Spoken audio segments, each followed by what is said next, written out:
ಇದೇ ವರ್ಷ ಜನವರಿ 9ರಂದು ಮಧ್ಯಾಹ್ನ 2:30 ಸುಮಾರಿಗೆ ಆಂಧ್ರದ ಕರ್ನೂಲು ಜಿಲ್ಲೆಯ ವಿನಾಯಕ್ ಘಾಟ್ ಕೆಸಿ ಕೆನಾಲ್ ಬಳಿ ಒಬ್ಬ ಮಹಿಳಾ ಡಾಕ್ಟರ್ ತನ್ನ ಸ್ಕೂಟಿಯಲ್ಲಿ ಮನೆಗೆ ಹೋಗ್ತಿದ್ಲು. ಆ ರಸ್ತೆಯಲ್ಲಿ ಡಾಕ್ಟರ್ ದಿನ ಬೈಕ್ ಮೇಲೆ ಓಡಾಡ್ತಿದ್ಲು.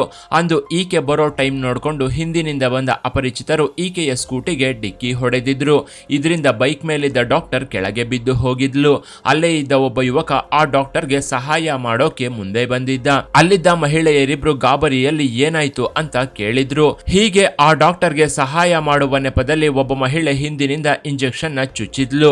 ಆಕೆ ಡಾಕ್ಟರ್ ಆಗಿದ್ರಿಂದ ಅದು ಇಂಜೆಕ್ಷನ್ ಅಂತ ತಕ್ಷಣವೇ ಗೊತ್ತಾಗಿ ಹೋಗಿತ್ತು. ಆಗ ಆ ಡಾಕ್ಟರ್ ತನಗೆ ಯಾರೋ ಇಂಜೆಕ್ಷನ್ ಚುಚ್ಚಿಬಿಟ್ರು ಅಂತ ಬೊಬ್ಬೆ ಹೊಡೆಯೋಕೆ ಶುರು ಮಾಡಿದ್ಲು. ಕಾಪಾಡಿ ಅಂತ ಕಿರುಚಾಡಿಕೊಂಡಿದ್ಲು.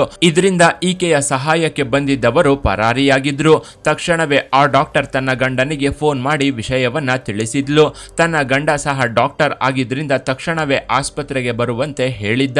ಮೊದಲಿಗೆ ವೈರಲ್ ಜ್ವರದ ಇಂಜೆಕ್ಷನ್ ಚುಚ್ಚಿರಬಹುದು ಅಂತ ಅನ್ಕೊಂಡು ಚೆಕ್ ಮಾಡೋಣ ಅಂತ ಡಾಕ್ಟರ್ ಗಂಡ ಹೇಳಿದ್ದ. ಯಾಕಂದ್ರೆ ಯಾವ ಇಂಜೆಕ್ಷನ್ ಕೊಟ್ಟಿದ್ದಾರೆ ಅಂತ ಗೊತ್ತಾದ್ರೆ ತಕ್ಷಣವೇ ಅದಕ್ಕೆ ತಕ್ಕಂತೆ ಟ್ರೀಟ್ಮೆಂಟ್ ನ ಕೊಡಬಹುದು. ಆದ್ರೆ ಯಾವ ಇಂಜೆಕ್ಷನ್ ಕೊಟ್ಟಿದ್ದಾರೆ ಅನ್ನೋದು ಗೊತ್ತಿರಲಿಲ್ಲ. ಹೀಗಾಗಿ ಮೊದಲಿಗೆ ಬೇಸಿಕ್ ಟ್ರೀಟ್ಮೆಂಟ್ ಕೊಡಬೇಕು ಅನ್ನೋದು ಆ ಡಾಕ್ಟರ್ ಉದ್ದೇಶವಾಗಿತ್ತು. ತನ್ನ ಹೆಂಡತಿಯನ್ನ ಚೆಕ್ ಮಾಡಿದ ಆತ ಮಾರನೇ ದಿನ ಪೊಲೀಸರಿಗೆ ಕಂಪ್ಲೇಂಟ್ ಕೊಟ್ಟಿದ್ದ. ಕೇಸ್ನ ದಾಖಲಿಸಿಕೊಂಡ ಕರ್ನೂಲು 3 ಟೌನ್ ಪೊಲೀಸರು ತನಿಖೆ ಮಾಡೋಕೆ ಶುರು ಮಾಡಿದ್ರು. ಕೆಸಿ ಕೆನಾಲ್ ಬಳಿ ಇದ್ದ ಸಿಸಿ ಕ್ಯಾಮೆರಾ ಆಧಾರದಿಂದ ಆ ಡಾಕ್ಟರ್ ಮೇಲೆ ದಾಳಿ ಮಾಡಿದವರ ಬೈಕ್ ನಂಬರ್ ನ ಪತ್ತೆ ಹಚ್ಚಿದ್ರು. ಕೂಡಲೇ ಪೊಲೀಸರು ಆರೋಪಿಗಳನ್ನ ಅರೆಸ್ಟ್ ಮಾಡಿ ವಿಚಾರಿಸಿದ್ರು.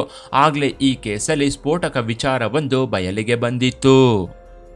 34 ವರ್ಷದ ಡಾಕ್ಟರ್ ಕರ್ನೂಲು ಆಸ್ಪತ್ರೆಯೊಂದರಲ್ಲಿ ಕೆಲಸ ಮಾಡ್ತಿದ್ಲು.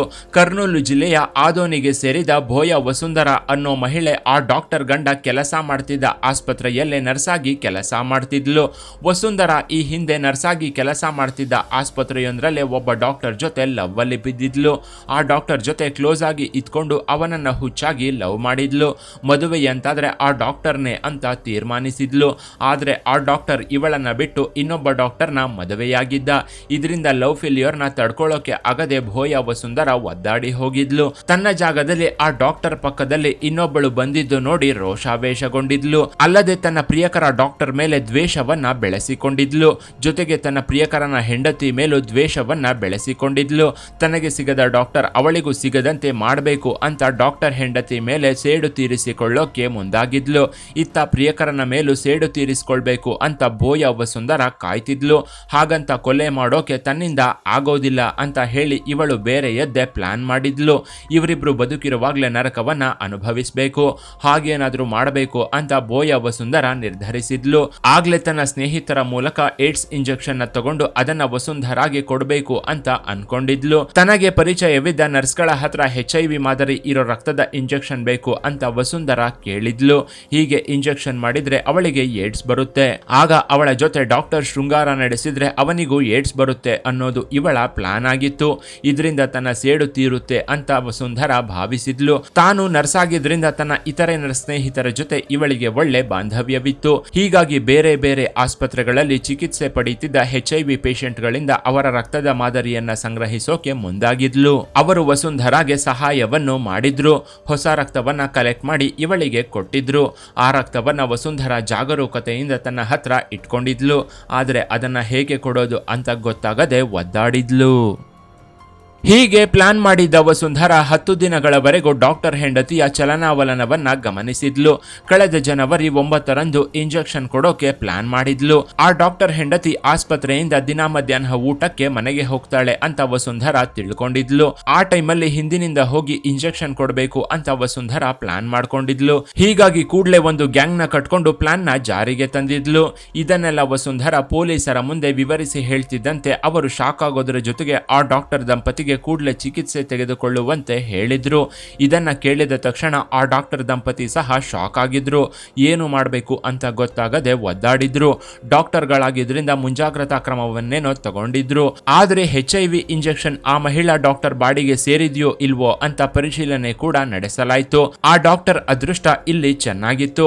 ಯಾಕಂದ್ರೆ ವಸುಂಧರಾ ಕೊಟ್ಟ ಇಂಜೆಕ್ಷನ್ ಆಕೆ ಕಲೆಕ್ಟ್ ಮಾಡೋದಕ್ಕೂ ಹಾಗೂ ಅದನ್ನ ಈ ಡಾಕ್ಟರ್ ಬಾಡಿಗೆ ಇಂಜೆಕ್ಟ್ ಮಾಡೋದಕ್ಕೂ 12 ದಿನಗಳ ಗ್ಯಾಪ್ ಇತ್ತು.